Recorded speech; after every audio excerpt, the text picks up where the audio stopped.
Il cartello sociale di Agrigento interviene oggi contro il commissariamento del consorzio universitario. Positivi i dati illustrati alla BIT sulle presenze turistiche in Sicilia da parte del Presidente della Regione Schifani e dell'assessore al turismo Amata, la DMO di Agrigento presente con numerose iniziative fuori BIT. Continuano gli appuntamenti sulla settimana della cultura organizzati a Leonardo di Agrigento, la scuola di formazione per gli alunni che vogliono cimentarsi con il giornalismo, intervista alla docente responsabile del corso. Si va verso il tutto esaurito per il secondo appuntamento del Palacongressi Festival con Alessandro Gasman. Sconfitta del Licata Calcio contro il Reggio Calabria nell'incontro disputato domenica al neutro di Ravanusa.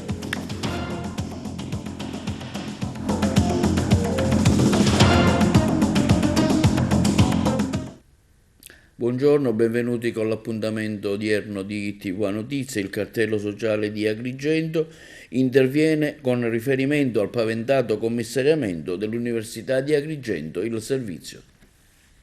Il cartello sociale di Agrigento con Don Mario Sorci, Alfonso Buscemi, Paolo Ottaviano e Gero Acquisto interviene in riferimento al paventato commissariamento dell'Università di Agrigento, affermando come si lasciano in piedi tantissimi carrozzoni politici che servono per distribuire incarichi ai propri appartenenti e si vuole il commissariamento dell'Università di Agrigento, Presidente e Consiglio che in questi anni hanno ridato lustro, orgoglio e normalità a un'università che in tanti davano già per morta.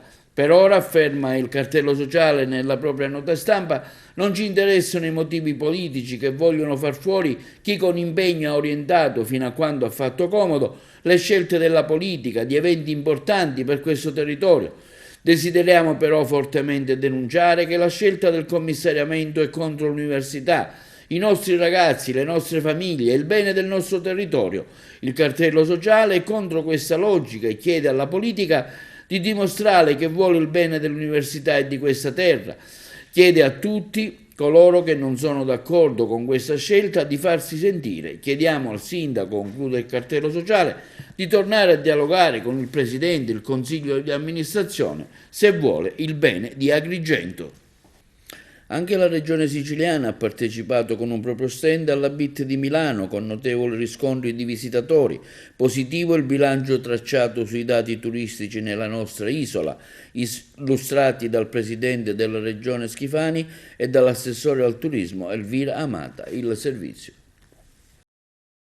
I dati sull'andamento dei flussi turistici in Sicilia sono senz'altro incoraggianti, restituiscono l'immagine di un comparto dinamico in costante crescita, un risultato che è frutto dell'efficacia delle politiche del settore poste in essere dal governo regionale e dal lavoro fatto in termini di individuazione dei mercati target, di azioni di promozione della destinazione, seppur provvisori e verosimilmente sottostimati, suscettibili di variazioni al rialzo, poiché in costante aggiornamento i dati sulle presenze turistiche forniscono elementi che concorrono a creare un clima di ottimismo, facendo intravedere buoni margini per un consuntivo migliore rispetto a quelli degli anni più recenti. Il governo regionale metterà in campo politiche mirate alla destagionalizzazione dei flussi turistici anche sulla base dei dati statistici che confermano nei periodi di bassa stagione un trend fortemente positivo di presenze turistiche. Questo quanto affermato dal presidente della regione Schifani intervenendo a Milano alla BIT alla conferenza stampa di presentazione delle strategie turistiche in Sicilia, alla presenza dell'assessore al turismo Elvira Amata.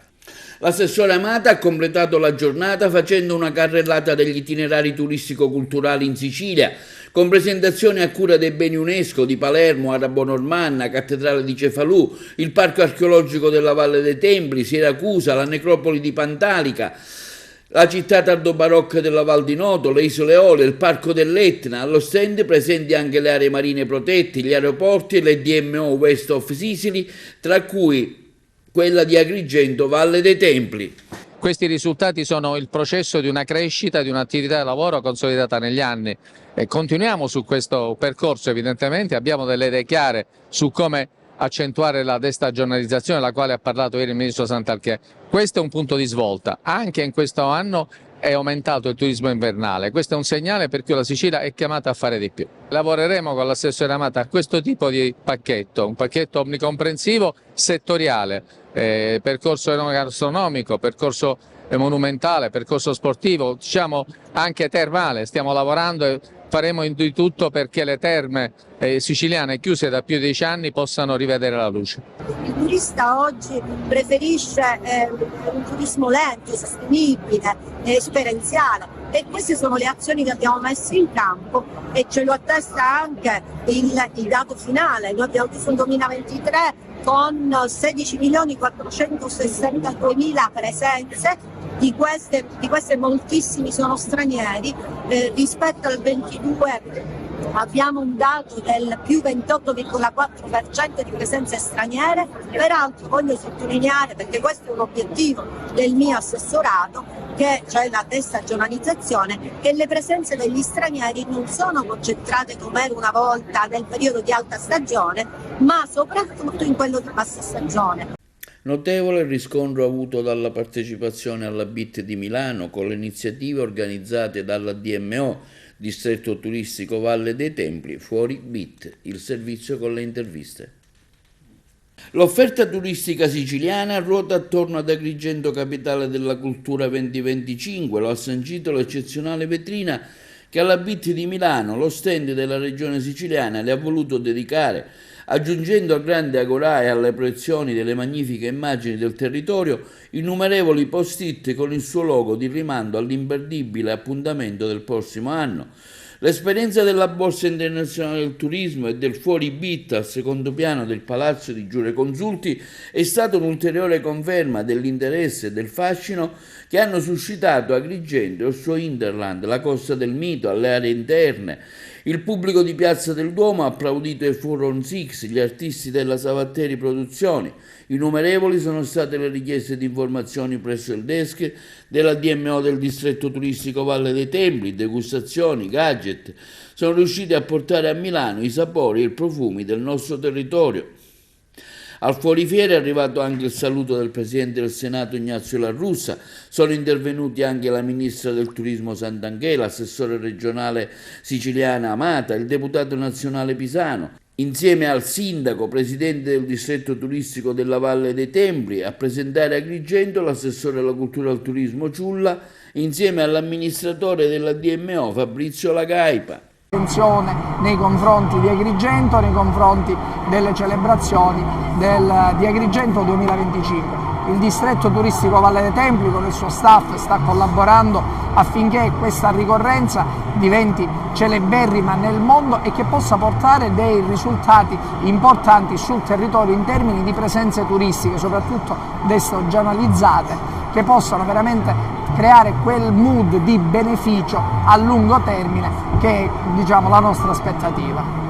Allora, intanto dobbiamo dire che Agrigento è protagonista alla BIT di Milano. Siamo nel padiglione della regione siciliana e dovunque c'è Agrigento, capitale della cultura. Oggi si è parlato alla conferenza stampa delle iniziative che verranno fatte per Agrigento, capitale della cultura, e l'investimento che sta facendo l'assessorato al turismo della regione nei confronti della città, ma oltre a questo tutta la programmazione che si farà veramente all'interno di tutta la regione siciliana a favore di Agrigento. Quindi questo già è un dato molto positivo. Poi c'è stata anche la volontà di organizzare Agrigento, capitale della cultura, BIT fuori fiera, che è stato in via Mercanti 2, che è di fronte al Duomo di Milano, che è stato veramente un grande successo. Se voi vedete le immagini di Savatteri con il gruppo della Casa del Musical al Duomo di Milano, vedete che c'erano centinaia e centinaia di persone che osservavano le nostre bellezze. Ma oltre a questo è stato fatto un aperitivo e anche l'esposizione dei prodotti della nostra terra, con naturalmente la chiusura di una cena di Gran Galà con tutte naturalmente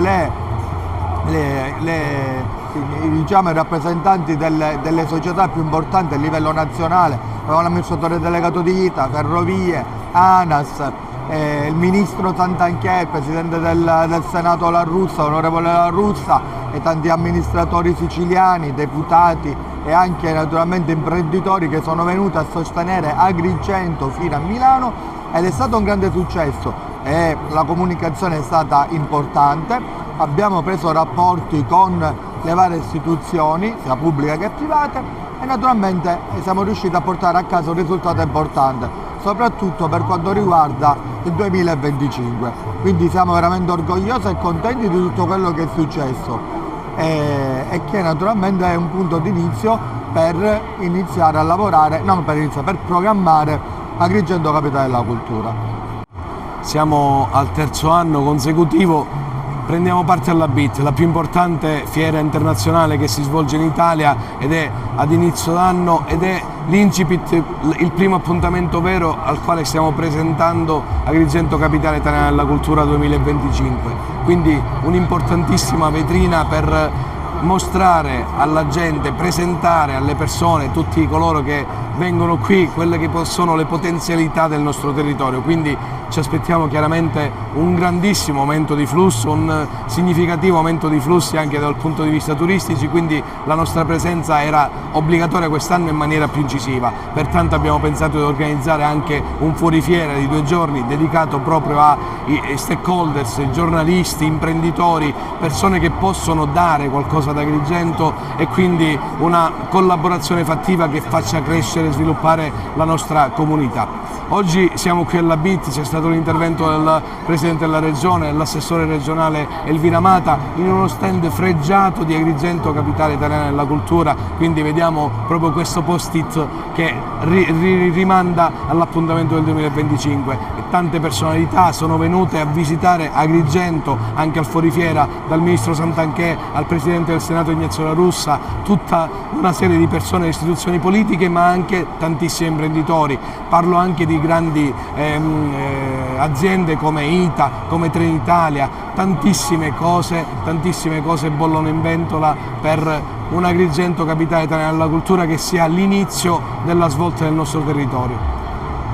Il capogruppo di Fratelli d'Italia al Consiglio Comunale di Agrigento, Simone Gramaglia, condividendo e rilanciando l'allarme sociale che incombe a fronte del moltiplicarsi di episodi di violenza urbana e di disordini, ritiene opportuno che ci si adoperi per ripristinare in Sicilia l'operazione Strade Sicure, che già in città come Palermo e Catania ha svolto una preziosa e efficace attività preventiva e deterrente, soprattutto nell'ambito della cosiddetta mala movida. Il consigliere comunale Simone Gramaglia afferma l'operazione Strade Sicure, che l'esercito italiano svolge ininterrottamente dal 2008 sul territorio nazionale, è uno strumento che ha già dimostrato la sua efficacia, in particolare nelle ore notturne. I poliziotti del locale commissariato di Licata hanno individuato il presunto autore dell'aggressione avvenuta a un vigile urbano dello stesso comune qualche giorno fa, che sarebbe già stato denunciato alla Procura della Repubblica di Agrigento. Su tale vicenda interviene anche il sindacato della funzione pubblica della CGIL, che afferma come la violenta aggressione ai danni di un agente di polizia municipale del comune di Licata va condannata senza se e senza ma. Quello che è successo è di portata inaudita. Il coordinatore provinciale della FP CGIL, Matteo Lorraso, condanna fermamente l'episodio e esprime anche la propria solidarietà e di tutta la CGIL al dipendente e al corpo della polizia locale, invitandole ad andare avanti e auspicando che le istituzioni prendano a cuore la situazione grave dei lavoratori part-time del comune di Licata, che, come si evince dal fatto accaduto, il tutto è avvenuto per una carenza di erogazione di un servizio essenziale, è quello dell'ufficio anagrafe. Domenica mattina ben 6 motociclisti hanno scorazzato impunemente nella spiaggia di Torre Salsa, che è anche una riserva naturale. A comunicarlo è stata l'associazione Mare Amico di Agrigento. Queste brutte immagini, riprese dal naturalista Antonio Vanadia, sono state subito inviate alla caserma dei Carabinieri di Siculiana, che sta provvedendo a identificare i centauri, che per questo comportamento rischiano sanzioni pesantissime previste in questi casi dal codice della strada e quello della navigazione. Secondo appuntamento oggi della Settimana della Cultura, organizzati dal Liceo Leonardo di Agrigento, ospite la docente universitaria Speranza Falciano dell'Istituto Nazionale di Fisica Nucleare. Noi l'abbiamo intervistata. Un impegno importante questo, parlare ai ragazzi del vostro settore, quello della fisica, non sicuramente alla portata di tutti.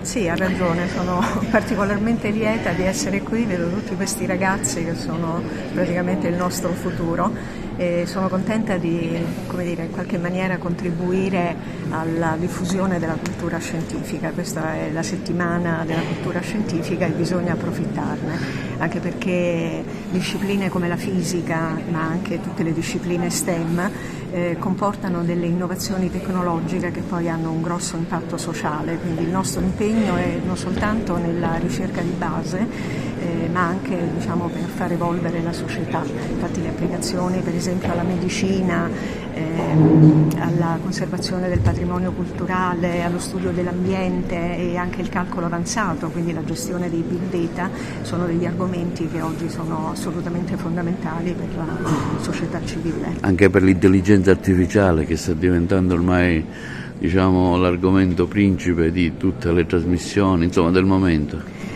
Assolutamente sì, noi nel campo della fisica delle particelle abbiamo usato l'intelligenza artificiale per fare la ricostruzione, già da molto tempo, per fare la ricostruzione di eventi complessi nei nostri apparati sperimentali, anche per fare lo studio delle malattie neurodegenerative, ad esempio nell'imaging medico, cioè quando c'è un problema complesso da risolvere l'intelligenza artificiale può venire incontro. Certo, bisogna usarla con la robotica anche la robotica, certo, perché la robotica aiuta per esempio la pratica clinica, quindi la chirurgia, ma anche per esempio nell'utilizzo di alcuni strumenti che oggi non si possono usare in maniera molto flessibile.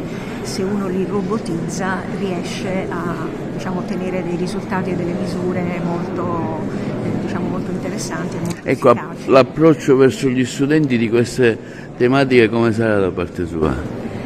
Allora, oggi io farò una presentazione nella quale non parlerò tanto della mia disciplina, farò una breve introduzione così per ricordare le scoperte fondamentali, però ho proprio scelto di parlare delle applicazioni della fisica delle particelle, delle tecnologie della fisica nucleare ad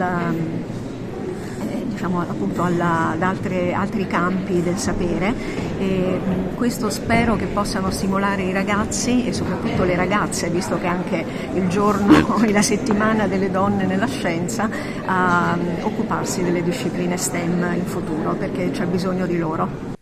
Un corso di giornalismo è stato attivato dal Liceo Classico Empedocle di Agrigento, cui partecipano circa 40 alunni. Ne abbiamo parlato con la responsabile del progetto, la docente Consiglia 40, in occasione della venuta della scrittrice Dacia Maraini, intervistata proprio da alcuni studenti. L'intervista. Ecco, abbiamo visto che alcuni alunni del Liceo Empedocle hanno intervistato Dacia Maraini. Un corso di giornalismo che vi state apprestando a fare come liceo. Ecco, lei è la prima volta che intervistate un personaggio di questo livello culturale. Ecco, che sensazioni, che impressioni ha avuto?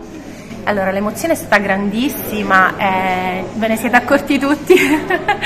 È stato emozionante intanto proprio avere l'opportunità grande, unica e irripetibile di incontrare un personaggio come Dacia Maraini, e a questo si è aggiunta l'emozione di vedere l'impegno che gli alunni del corso di giornalismo hanno messo per poterla intervistare, la passione, la serietà e la gratitudine che hanno nei confronti di un'opportunità che probabilmente non rivedranno mai, riavranno più che rivedranno. Sì.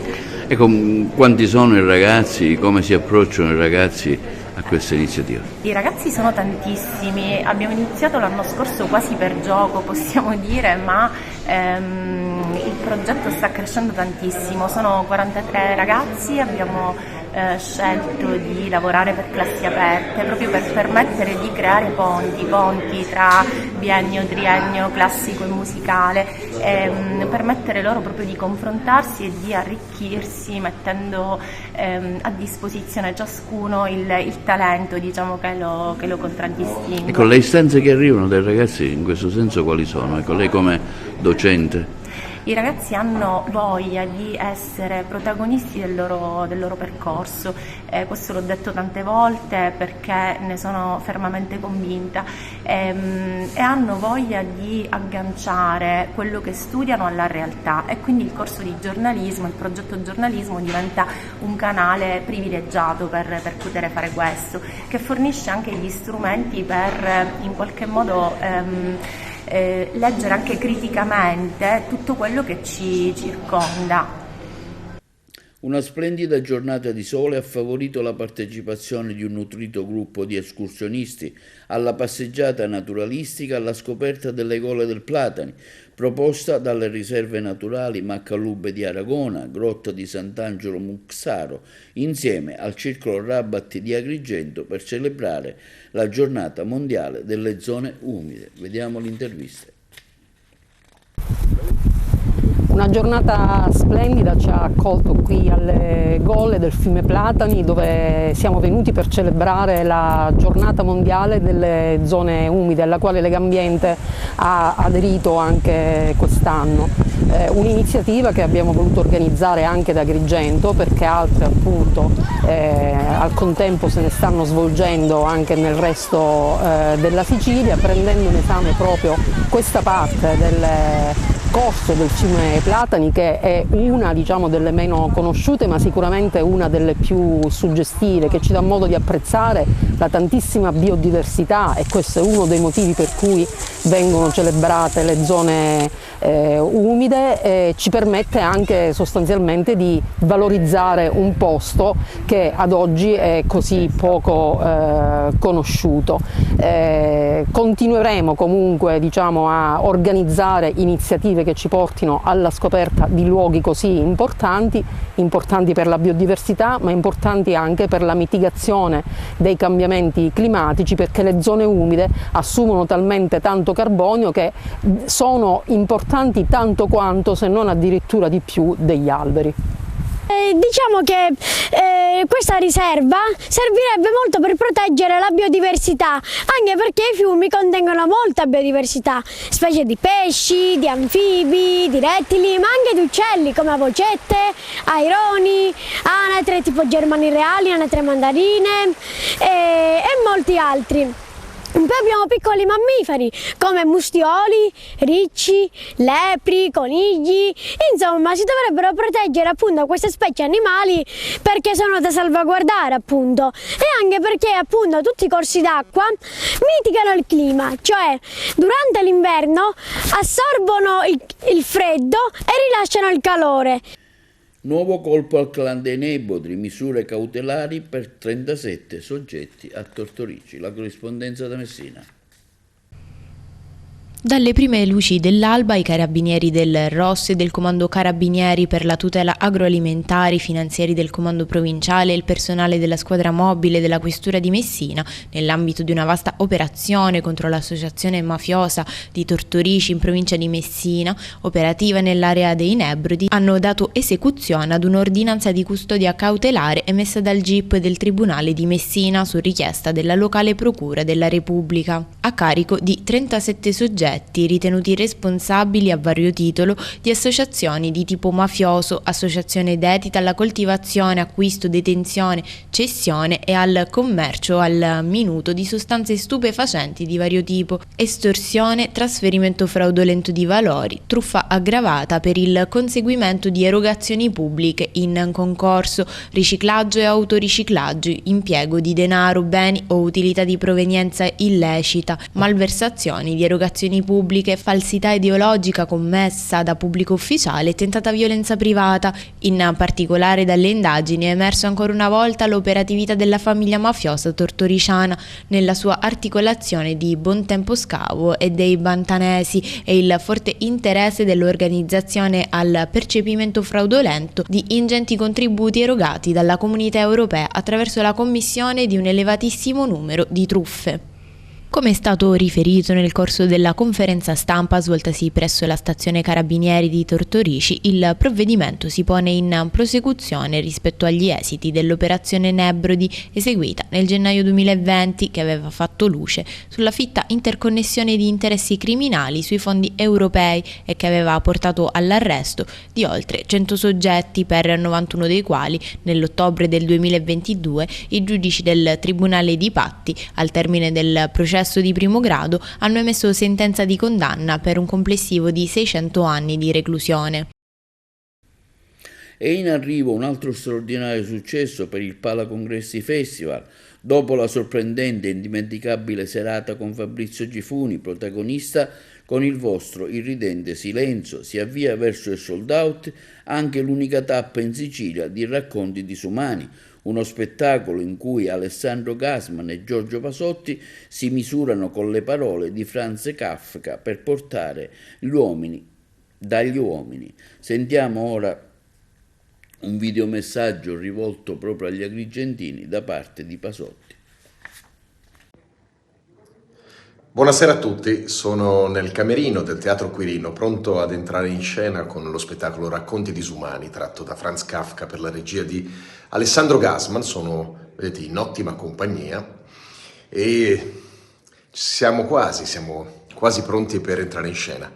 E lo vedrete anche voi, lo vedrete ad Agrigento l'8 di febbraio, quindi settimana prossima, al Palacongressi, in occasione del Palacongressi Festival. Quindi l'8 di febbraio ad Agrigento ci vedremo con questo spettacolo che sta riscuotendo, devo dire, un enorme successo. Vi faccio anche vedere la locandina per dimostrare che questo qui sono io, più o meno, ma lo diventerò.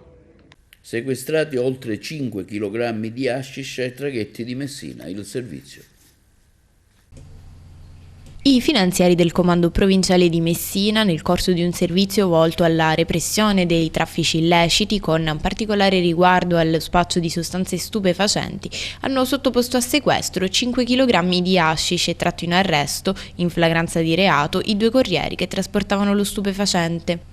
L'attività, condotta dalle Fiamme Gialle del gruppo di Messina, con il prezioso ausilio delle unità cinofile, attesta la costante attenzione al contrasto dei reati inerenti agli stupefacenti, soprattutto con riferimento ai punti di accesso all'isola. In tale ambito, durante il controllo ad un bus di linea appena sbarcato dal traghetto proveniente da Villa San Giovanni, grazie allo straordinario fiuto del cane antidroga Edipo, i militari hanno individuato uno zaino sospetto riposto tra i numerosi bagagli degli altri viaggiatori, sottoponendolo quindi ad un più approfondito esame. L'intervento dell'unità cinofila portava al rinvenimento di 50 panetti di stupefacente, occultati nella borsa di un ragazzo che viaggiava insieme ad un altro giovane. I militari, dopo aver condotto in caserma i 2 fermati per gli accertamenti di rito, constatavano come uno di loro, privo di qualsiasi documento di riconoscimento, risultasse anche illegalmente presente sul territorio dello Stato in quanto sprovvisto di qualsiasi titolo di soggiorno. Sulla base delle risultanze investigative, che dovranno comunque trovare conferma in dibattimento e nei successivi gradi di giudizio, e fermo restando il generale principio di non colpevolezza sino a sentenza, i 2 corrieri sono stati tratti in arresto in flagranza di reato per l'ipotesi di reato del traffico di sostanze stupefacenti e associati alla locale casa circondariale di Gazzi. La droga, avvolta nel cellophane, riportava un'etichetta con la curiosa scritta Forza Napoli, evidentemente per ricondurla ad una determinata qualità.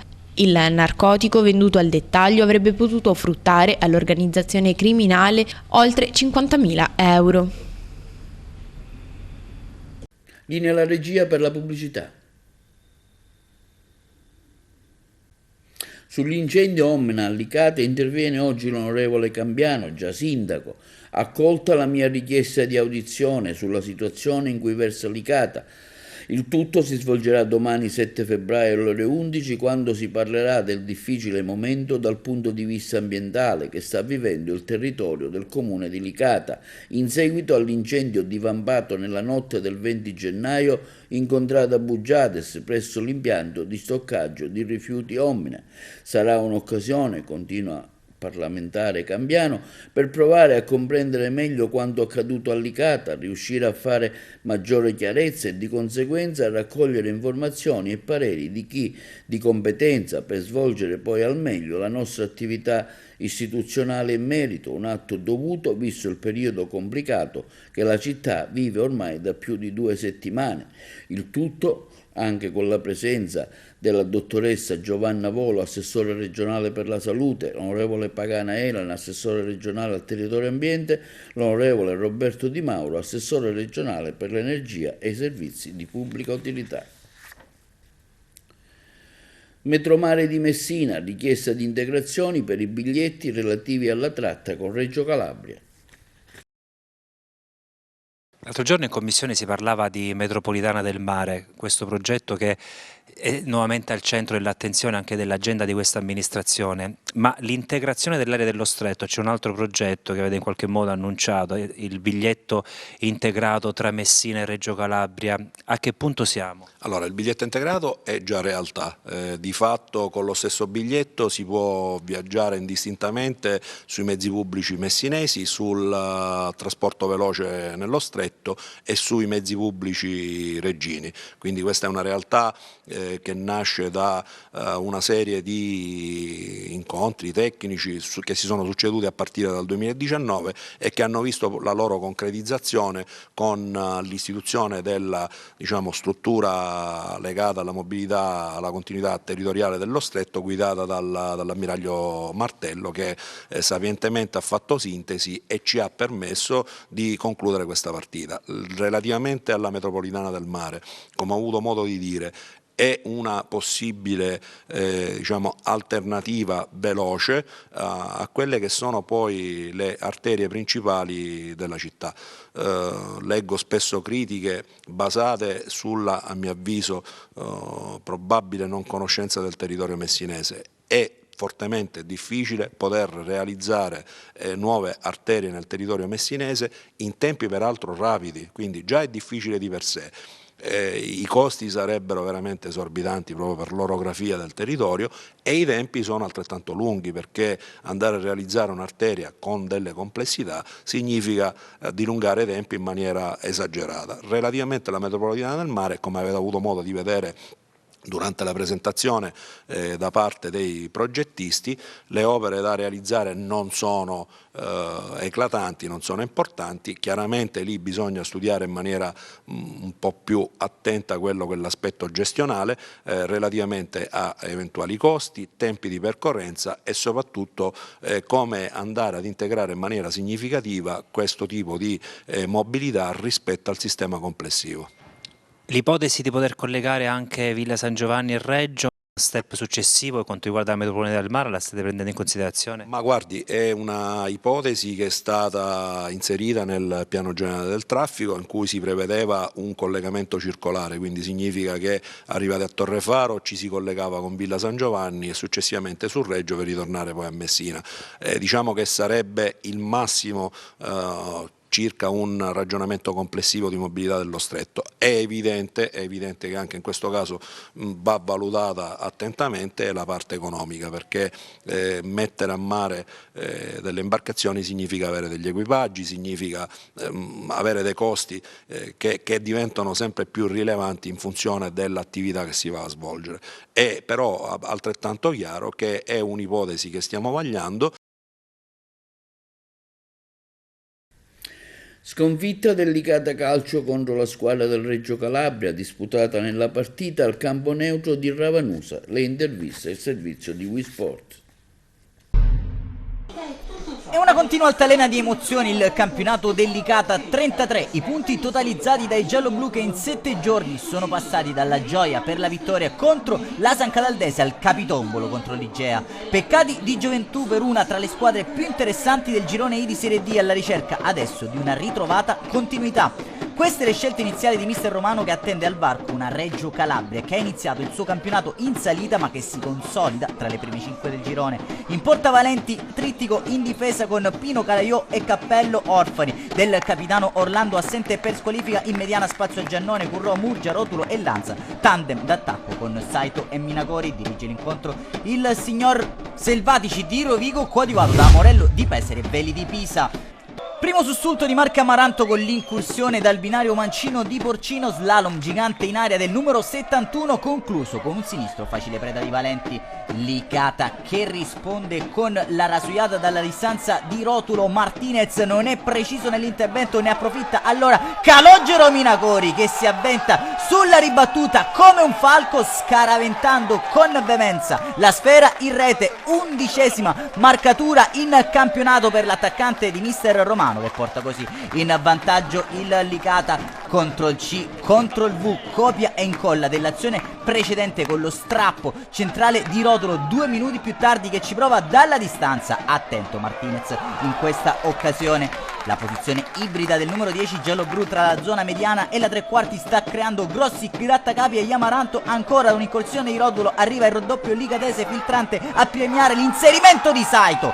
Tocco morbido del numero 19 a scavalcare Martinez per il raddoppio del Licata, e il tripudio del saraceno di Ravanusa ha colpito ancora la coppia Minacori-Saito. Regina che prova a rientrare in partita alla mezz'ora. Bolzicco apparecchia per il destro incrociato di Provazza, che si spegne largo di un paio di metri alla destra della porta difesa da Valenti. Sul finire di frazione, cross dalla sinistra di Cham, torre per Barilla che calcia di fatto un rigore in movimento, toccato quanto basta in corner da un difensore giallo-blu. Prima frazione di gioco che va in archivio sul tentativo nemmeno troppo convinto dalla distanza di Barilla. Licata che così guadagna gli spogliatoi sul parziale di 2-0. Passiamo allora con le nostre immagini a cura di Ezio Savone al film della ripresa. Amaranto che usciranno dagli spogliatoi letteralmente con la bava alla bocca, e dopo 4 giri di lancette da rientro in campo e le formazioni su un'ottima trama orizzontale, Bolzicco spinge in rete il pallone proveniente da Martinez. Regina che rientra in partita al Saracena. Calabresi che piantano le tende nella metà campo avversaria, sfruttando con insistenza il binario mancino. Cross in aria dove Martinez serve a Bolzicco per un semplice tapin provvidenziale. Intervento di Cappello sulla linea di porta. Licata che prova allora a riprendere fiato affidandosi all'iniziativa del proprio numero 10 Rotulo. Ennesimo strappo centrale del 10 Martinez, attento a distendersi alla propria sinistra. Amaranto che di contro pigiano forte sull'acceleratore. Corner dalla destra di Mungo, terzo tempo perfetto e super intervento, salva il risultato dei Valenti. Cade ancora però il muro eretto da Licata, pallone telecomandato a destra di Parodi per lo stacco imperioso di Perri, che batte un incolpevole Valenti ristabilendo la parità